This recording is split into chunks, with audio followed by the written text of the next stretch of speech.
માહી ગ્રામ પંચાયત દ્વારા ગેરકાયદેસર બિનખેતી કરી વાણિજ્ય માટે પ્લોટનું બારોબારિયું કરી કૌભાંડ આચર્યું હોવાના ગંભીર આક્ષેપો કરતા પૂર્વ ડેપ્યુટી સરપંચ દ્વારા ન્યાય માટે તંત્ર પાસે કરી લેખિત ગુહાર. પૂર્વ ડેપ્યુટી સરપંચ અને હાલમાં માહી તાલુકા પંચાયત સીટના સભ્ય રફીકભાઈ આંબલિયાસણાએ વહીવટી તંત્ર પાસે ન્યાયની માંગ સાથે માહી ગ્રામ પંચાયત આચરેલ જમીન કૌભાંડની તપાસ કરી કાર્યવાહી કરી માંગ. વડગામ તાલુકા માહી ગ્રામ પંચાયત દ્વારા 2-3 વર્ષ અગાઉ ગ્રામ પંચાયતના સરપંચ સભ્યો દ્વારા પોતાને મળેલ સત્તાનો દુરુપયોગ કરીને ખેતીની જમીનને બિનખેતી પ્લોટ દર્શાવી આચરેલ કૌભાંડની તપાસ કરવા ને કસૂરવારો સામે સત્તા ઉપર દૂર કરી કાયદેસરની કાર્યવાહી કરવા ખુદ પૂર્વ ડેપ્યુટી સરપંચ મેદાને ઉતર્યા છે, જેઓ માહી ગ્રામ પંચાયતમાં ડેપ્યુટી સરપંચ પદે ચૂંટાયેલા હતા. હાલમાં તાલુકા પંચાયતમાં ડેલિગેટ તરીકે ચૂંટાયેલા હોવાથી તેઓ ડેપ્યુટી સરપંચ પદેથી રાજીનામું આપેલ છે અને ગ્રામ પંચાયતમાં ડેપ્યુટી સરપંચ હોવાથી તેઓને ઉપરોક્ત વિષયમાં ઉલ્લેખ કરતા કૌભાંડની પૂરેપૂરી ખબર છે. ગામ માહીના ખેતી વિષયક સર્વે નંબર 207-2 વાળી જમીન કે જેનું ક્ષેત્રફળ હેહાર 4 મીટર 04556 છે અને ખેતરનું નામ ભેંસુડા છે. આ ખેતીની જમીન રેવન્યુ રેકર્ડમાં એક જાડિયા ઉમર કારુખ નુરાભાઈ, 2 મુમન રહીમભાઈ નૂર મોહમ્મદ નાંદોલિયા, બીજા બઘરા આદમ ઈસુફ અને ચોથા મુમન હુસેનભાઈ નુરાભાઈ વગેરેના નામે ચાલે છે, જેના હવે પછી અત્રે સદરુ ખેતીની જમીનને એ રીતે ઉલ્લેખ કરેલ છે કે જે રેવન્યુ રેકર્ડમાં એટલે કે ગામના નમૂના નંબર 7 ને 12 તથા 8 ખેતીના હેડે ચાલે છે. આજે પણ ખેતીના હેડે ચાલે છે. તેમ છતાં સરકારશ્રીના સક્ષમ સત્તાધિકારીઓ પાસેથી કોઈપણ જાતની મંજૂરી લીધા વગર આ ખેતીની જમીનને બિનખેતી તરીકે સરપંચ સહિત અન્ય સામાવાળાએ ગામના નમૂના નંબર 8માં દાખલ કરે. આ પ્રમાણેની ગેરકાયદેસર કાર્યવાહી તેઓ ડેપ્યુટી સરપંચ તરીકે કાર્યરત હતા ત્યારે કરવાની તજવીજ હાથ ધરવામાં આવેલ હતી.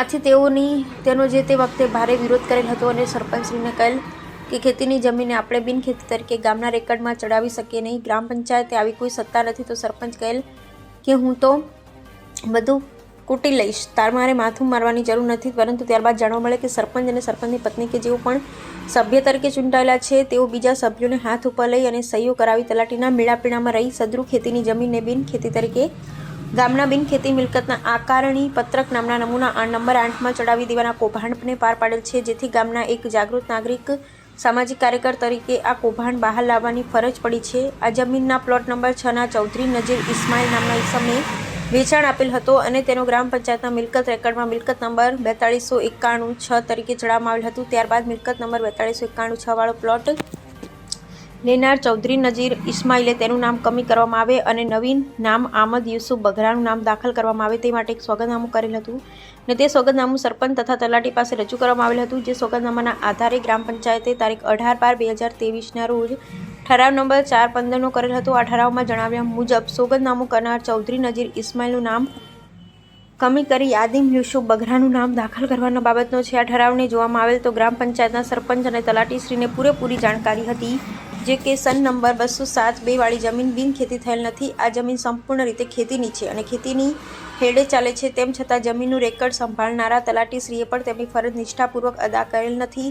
તેમની હસ્તક રહેલા જમીનના રેકર્ડથી વિરુદ્ધ ખોટી કામગીરી કરવા માટે રેકર્ડ ઉપરની હકીકતની જાણીબૂજીને અવગણના કરી મસમોટી રકમનો વહીવટ કરવામાં આવે છે અને વધુમાં હાલના ચાલુ સરપંચના એક જ પરિવારના 5 જેટલા ઘરના સભ્યો હોવાથી બહુમતીના આધારે ખેલ પાડવામાં આવ્યો હોવાની ચર્ચાએ જોર પકડ્યું અને આ બાબતની લેખિત માંગ કરી ન્યાય મેળવવા વહીવટી તંત્ર સામે ગુહાર લગાવવામાં આવી છે. શું બનાસકાંઠા કલેક્ટર આ બાબતની તપાસ કરાવશે ખરા કે પછી વહીવટી તંત્ર વહીવટમાં જ સમી જશે એ તો સમય નક્કી કરશે. અહેવાલ પ્રદીપ પરમાર, વડગામ. ગામ માહીના વતની છું. મારું નામ છે મોહમ્મદ રફીક અબ્બાસભાઈ આંબલિયાસણા.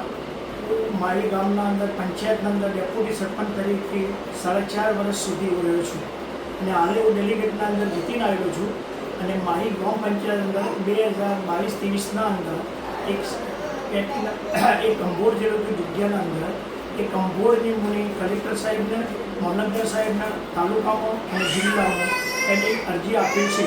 આ દિવસ સુધી એના વિશે કશું કંઈ થયું નથી. તો મારી સરકારને વિનંતી છે કે તાત્કાલિક ધોરણે આના પગલાં લેવા જોઈએ અને કોર્ટ સાથે ફરિયાદ દાખલ કરી અને અમને સજાના પાત્ર થવું જોઈએ. આ મારી વિનંતી છે સાહેબ.